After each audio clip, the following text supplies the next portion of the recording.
151 continues to be a defining set from the Scarlet and Violet era, and in this video we're going to be going over the prices of 151 because, spoiler alert, they are still going strong and you're not going to believe it. Let's get into it, starting out with some of the singles from 151. Here we have the Charizard EX that, with a near mint hollow foil price of $122, is still going relatively strong over the course of 3 months. If we take a look at 6-month data, started all the way down at $102 and has since crept up to a $130 maximum price and has now come down to be at $122. Pretty good for Charizard EX and what happens to be the second most expensive card of the Scarlet and Violet generation. We're going to be looking at some of the other top 3 cards in the set, but I wanted to take a look at some of the other cards. We have here the Wigglytuff EX at $10, Psyduck at $11, Giovanni's Charisma for $11, Zapdos EX for $12, Poliwhirl $12, Ninetales, and guys, a lot of these are full arts that are still holding up extremely well and pretty high prices for just a regular full art, which is kind of awesome to see. I personally think that the full arts are very underrated. I think that them having a pretty good price point here is kind of cool. I will say though, Scarlet and Violet 151 is a pretty challenging set to hit on. Personally, I've hit absolutely nothing on this set. It is a pain in my butt, but you know, it's cool. They have some good price attached to it. Erica's Invitation, a card that's very expensive in Japanese, going for $16. Dragonair, a beautiful, beautiful illustration rare for $18.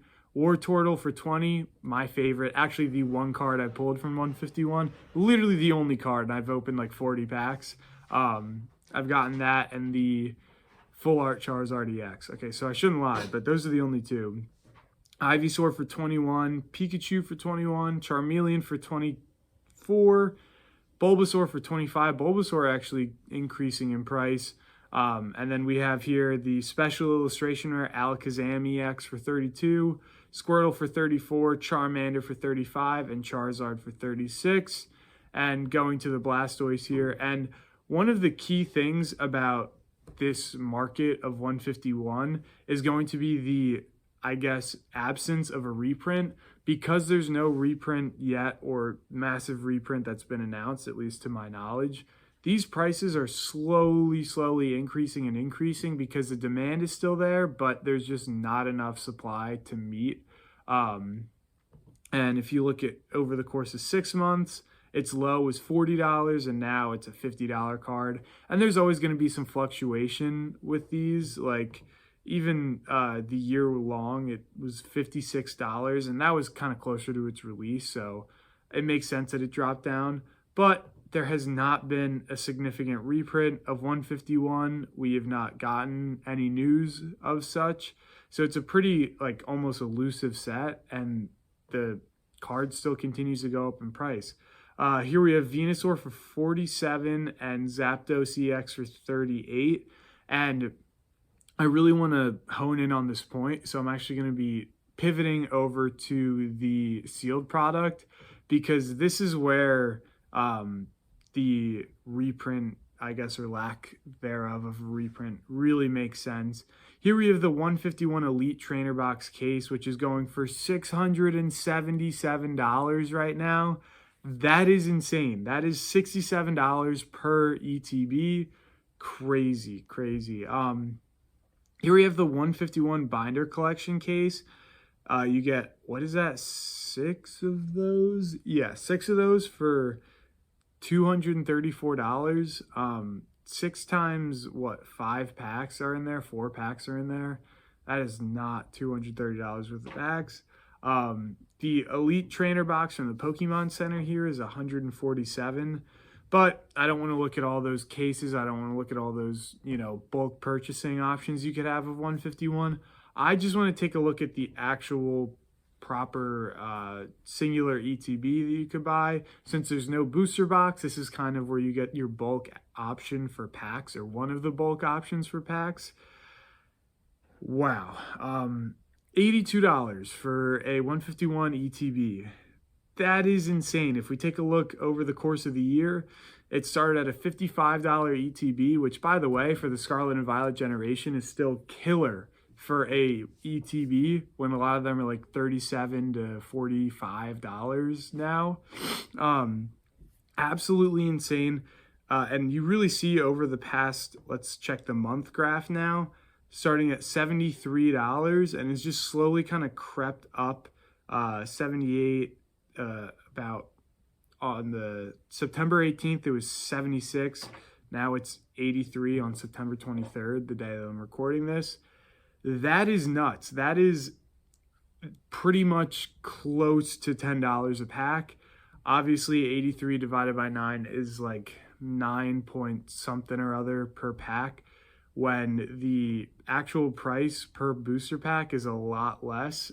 We can see here some of the tins, but since there's no blister packs, all we have is the loose pack data, which is just $7.05, $2 less than you would find in the ETB, but $7.05 for a Scarlet and Violet generation booster pack, which theoretically you should still be able to pick up in stores, is mind-blowing. Literally mind-blowing, folks. That is a very expensive booster pack for what you theoretically should be able to find in Target for like $5 or less, but we haven't found anything in Target. There's been nothing. At least for me, I've checked, repeatedly. There was one time a few months ago where I found a 151 ETB, didn't pick it up, but like I found one. I used to see these Alakazam 151 collections, the Zapdos, which, by the way, are $44 and $40 respectively. They retail for like $21 in those big box stores. So if you were to find those in a Target, a Walmart, Walgreens, whatever the heck you find them in, and if you're interested, buy them there, because on the secondary market, they're much more expensive. Like literally double plus some the price, as you can see right there. You have here the 151 poster collection, $15 in stores. You could buy it for $25. 151 booster bundle, $28 to maybe it comes out to like $29 with taxes in stores. $42 market price on TCG Player. And I don't think you're going to find it cheaper than like $45 elsewhere. It's crazy, the booster bundle. 6 packs, it is a lot.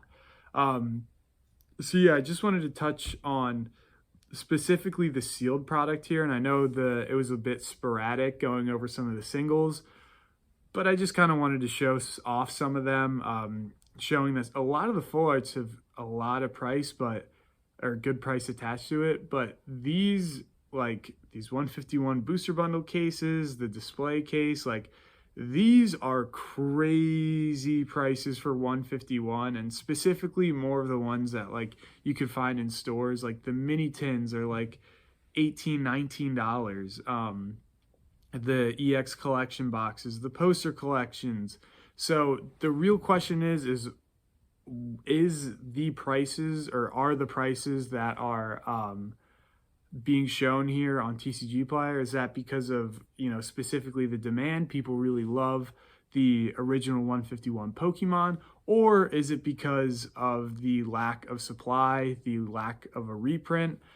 Probably it's just a bit of both, but it is one of the most puzzling sets of the Scarlet and Violet generation, probably the most puzzling, and that's why I wanted to go over it today. Appreciate you watching all this word vomit that I do, and I just ramble for 10 minutes straight. But thank you, appreciate it. Like if you like, subscribe, leave a comment. I'd love to hear what you have to say on this, and thank you for watching.